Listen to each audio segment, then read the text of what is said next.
Hello guys, how we doing? Welcome back to the Three Hammers, and the Premier League is back. I'm absolutely buzzing, fantastic. As you all know guys, I'm not a big international fan. I love the Premier League, especially this season when West Ham are playing well. I can't wait for games. Obviously we had that disappointing result before the international break against Brentford with that late win for them. But, we go again. This will be the 146th meeting against Everton. Kicks off 2 o'clock at Goodison. Last season, it was a win either way, 1-0 for them, with Dominic Calvert-Lewin scoring for them at the London Stadium, and we beat them at their ground, Goodison, with a 1-0 win with Souček. They're currently 5th in the league, where they have 4 wins, 2 draws and 1 loss. That 1 loss coming against Aston Villa. In their last game, they picked up a fantastic draw at Old Trafford with a great goal from Andros Townsend when he mimicked Ronaldo. And he's been an absolute joy for them, and that leads quite nicely into the next bit, the top goal scorers for them. Andros Townsend totally rejuvenated himself at Everton. This is a guy, there's 2 players on that list, top goal scorers for Everton, and that's Townsend and Damari Gray.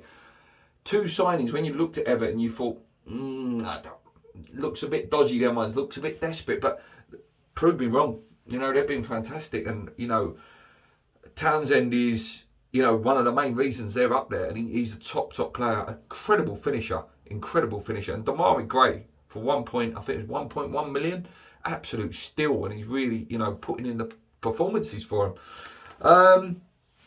They have got some problems though, guys. They've got a lot of injuries. Definitely out is Fabian Delph, Luca Digny as well, the left back for them. And Sigurdsson, a guy who likes scoring against us, so I'm not too disappointed about that one. And they've got a lot of doubts as well, so they may play, but it's more than likely they won't play. And there's Seamus Coleman, the right back, Richarlison, they're one of the most dangerous players. Dominic Calvert-Lewin as well. Gomez, a player who turns into Pirlo when he plays against us. And obviously Iwobi as well. There are rumours, that the full backs could be replaced by centre backs, with Holgate and Godfrey filling in. So, not their natural position. Not saying that they're bad players, but obviously not their natural position. And will we see Rondon as well, a player that was linked with West Ham many times? Rafa Benitez brought him back. So yeah, in terms of Rafa Benitez, guys, as well, if you're interested, I know some of you stat guys like this. Rafa versus Moyes, they've played each other 11 times, with Rafa coming out 11 times the winner, with 3 draws and 3 losses. In terms of Rafa versus West Ham only, again, 12 wins, 1 draw and only 4 losses, again, over a 17-game period. And finally, Moyes versus Everton, only 2 wins. 2 wins out of 11 for Moyes. Obviously, one of them last year, 1 draw, and he's lost 8 times. We know they're a bogey club. We know they're a bogey club for us, Everton. It's going to be a tough game. Their style of play, guys, they like to counter a lot. Their strengths, good counter-attacking team. When they do get a chance, they do score it. They create a hell of a lot of chances as well. And one of their big things is character. They do come back from behind well. And they've been very good when they go behind. They're good at getting that goal back. They take loads of shots. Townsend scored an absolute worldie a few weeks ago, didn't he? They like to play the ball wide a lot. They do play the wide ball, long ball quite a lot as well. They're constantly looking for that outlet ball, and they're always trying to cross the ball. In terms of weaknesses, and this is not me identifying it, this is what a website that collates all the data of the season so far, and how they've conceded goals and how they've had chances created against them. Lists possession. They do lose possession quite a lot. They make a hell of a lot of individual errors. They've only lost 1 game. But it's where the goals they've conceded have come from. So it's not so much their losses, it's how they've conceded goals, and it's usually through a loss of possession, individual error, defending set pieces. They can be suspect against a through ball as well, and against a skillful player. That is where they can find it difficult as well. We've got a lot of skillful players, so hopefully we can give them a game. In terms of us, Antonio, obviously well rested, didn't go to the Jamaica game. So that's good for us. So far. Looks like we've come through unscathed in terms of injuries in the national break. That's, as a selfish West Ham fan, above England, You know, that's the first thing I look at is, you know, is Rice okay? Is Souček okay? Is Soufal okay? Fornals as well, travelling back on the EasyJet flight. What an absolute lad. You know, he's unscathed. Shouldn't be any changes to the team. The only one potential change is maybe Areola.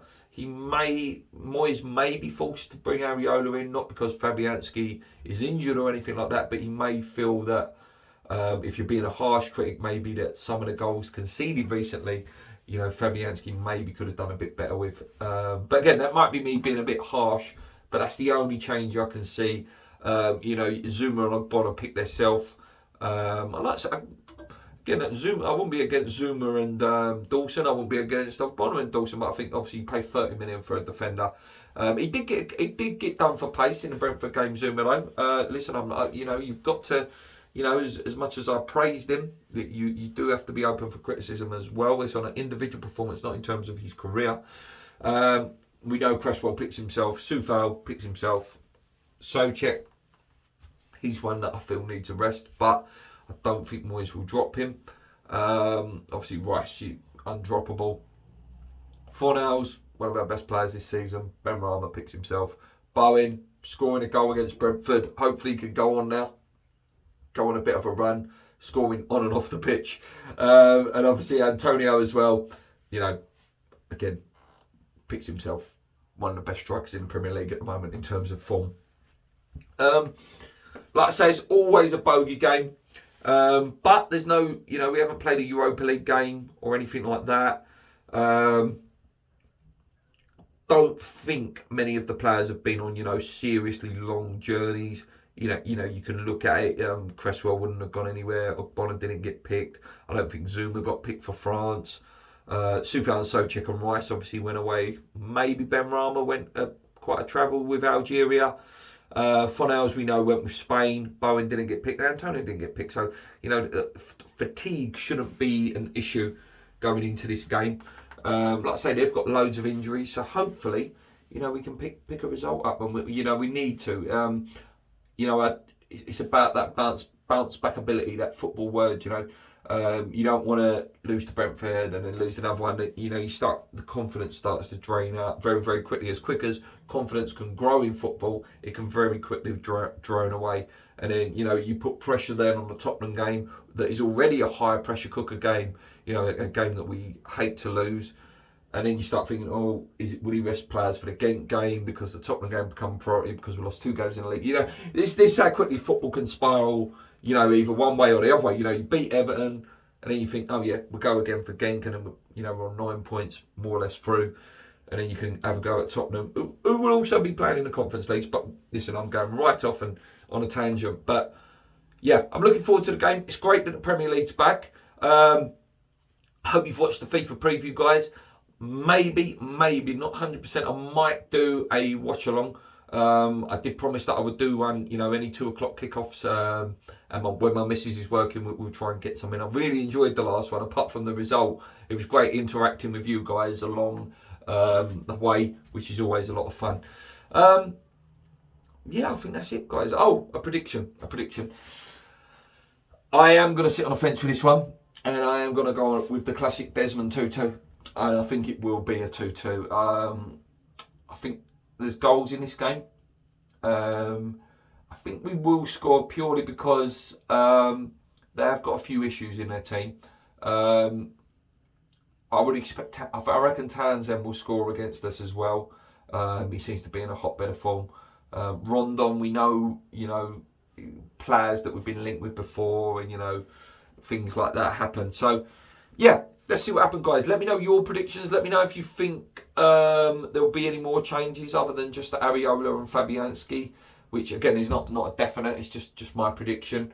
Yeah, where's the strengths and weaknesses lie with Everton? How can we hurt Everton? How do you think we can beat them? And how do we stop them hurting us? Yeah, really exciting game, big game. Lots up for grabs. You know, get some points on the board. Carry on this great start to the season that we've continued. Hopefully Antonio can chip in with some goals as well. Yeah, until next time, guys, comment, like and subscribe. Get us out there, hit the bell button so you don't miss any of our videos. Check out all the other previews out there as well. I know JP got in first this week. Usually it's me that gets the video out first for the preview, but good luck to him. He's a great guy, and he'll be on 2K subs soon. Until next time, come in your words, keep believing. Let's go.